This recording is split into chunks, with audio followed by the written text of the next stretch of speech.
Hey, what's up everybody? Thanks for clicking on the video. This is David Pendleton, and now I'm going to cover the rest of the holes for the Valley of the Dead Rookie Tournament. This is going to be the back nine, and it's going to be holes 15, 16, 17, and 18. So the final four holes here. Shot a minus 18 on the back nine, so pretty happy about that. A little bit disappointed though on this account that I didn't pick up hole 17. Just because unfortunately I sent a Zerk into the sand, but that's okay. Talking about the Zerk brings me to my next point. You know, this is obviously a love-hate relationship when it comes to this tournament for some people, because this is one of the rookie courses in where we're able to drive greens or close to greens on a lot of the holes, and we're able to go bombs away in the correct wind angles on the par fives as well, like hole number 9. So, you know, a lot of people get excited to do that in expert and master division.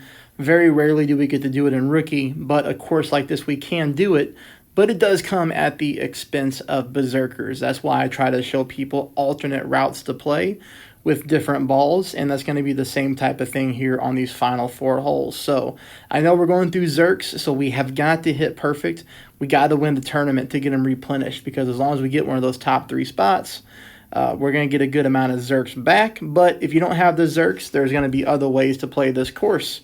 Let's go here, hole number 6, right? Yeah, this is the right one since I left off on hole 5. So we're going to go full top, 3 bars of side spin to the right. Same thing with an extra mile 9. Go ahead and cap yourself out at the 6 bars of top spin. It's all that we need on this hole. This is a nice hole to try to pick up a rough bump on. Just unfortunately, we're not going to get the right wind angle here. We can still try, as I'm going to show you.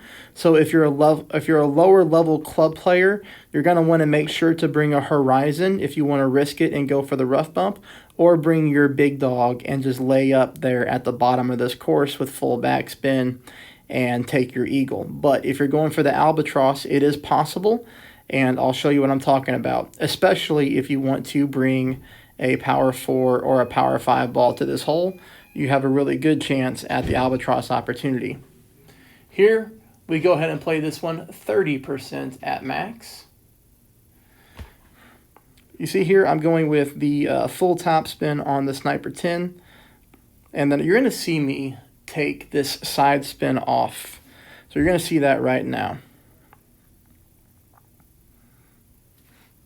And then you're also going to see me offset here to the right-hand side of the cup, just like that. The thing with this one is this ball, when it comes out of the rough, the way that the fairway and the green slopes, it slopes to the left-hand side. So you're going to see that the ball goes to the left, even though we're getting a little bit of a flicker of right wind. It's very, very, very minor, though, as far as the wind goes. It's actually a pretty good angle to pick up the albatross on if we got a little bit of a more powerful ball. But here you can see the speed is okay. It does come in a little slow, so a click of overpower would be needed. But we also need to make sure that we add some right side spin to this shot if we are trying to get greedy and pick up that albatross, okay? That's going to take us on to hole number 7 here. Hole number 7, this hole's been great to me. We're going to set the spins first, and then we're playing this one 10% at mid. The spins are very easy. 2 bars of side spin to the left combined with 1.5 bars of backspin. Then you're going to notice the offset to the left-hand side of the hole. Ball guide line fully in the hole here with the Goliath 8. If you don't have a Goliath 8, I'll show you another option with the Goliath that has a lower level ball guide line.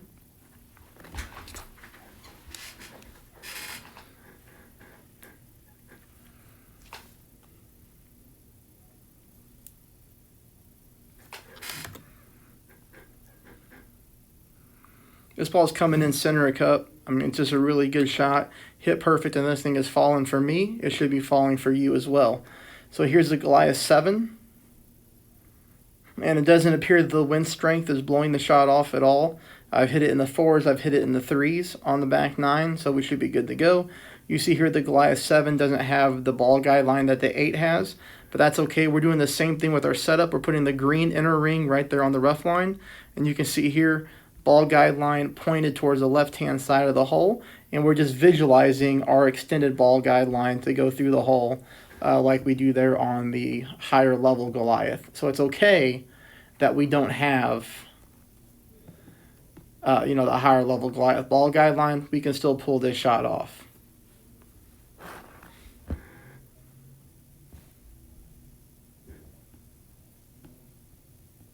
You see it smacks the pin again for another hole in one. All right, now we're going to talk about hole number 8 here. So on this walkthrough, since we've already had this wind angle, we already know we can take a berserker and go full top spin, probably about 1 bar of side spin to the left, 10% elevation, push back to max, let the ball rip, all right?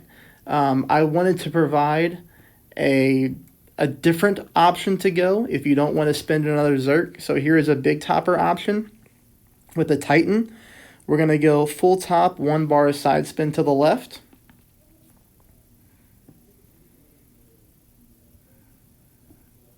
We go ahead and pull this shot 10% elevation at max.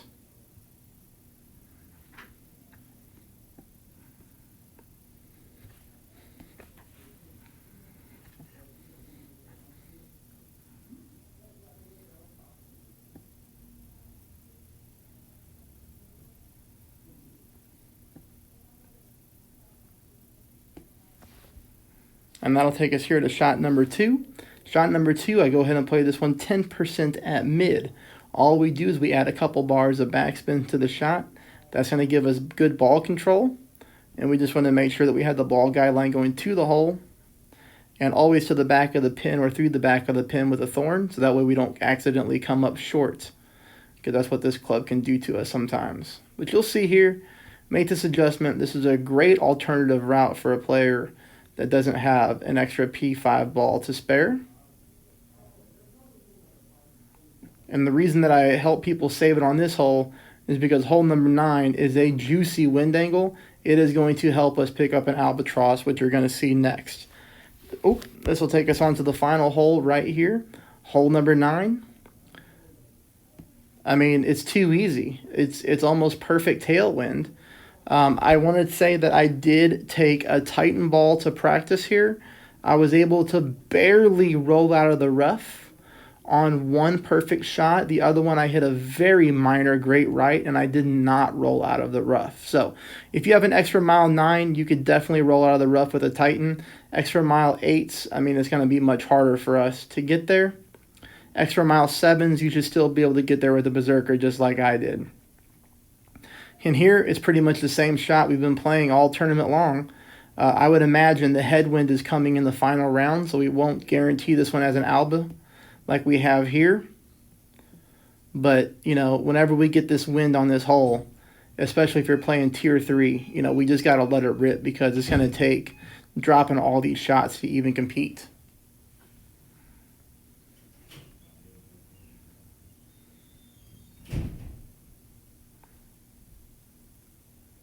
Also want to say, if you're new to the channel, welcome. Hopefully you're liking the videos. Please subscribe. Please hit the thumbs up. This is going to finalize Rookie. I'll see you in the final round. Let me know how you do in the comments. If you'd like to support my channel via PayPal, it's greatly appreciated. Anything that comes through, the PayPal link is always in the comments section below. Thank you, everybody, for your support, and I hope you have an awesome day.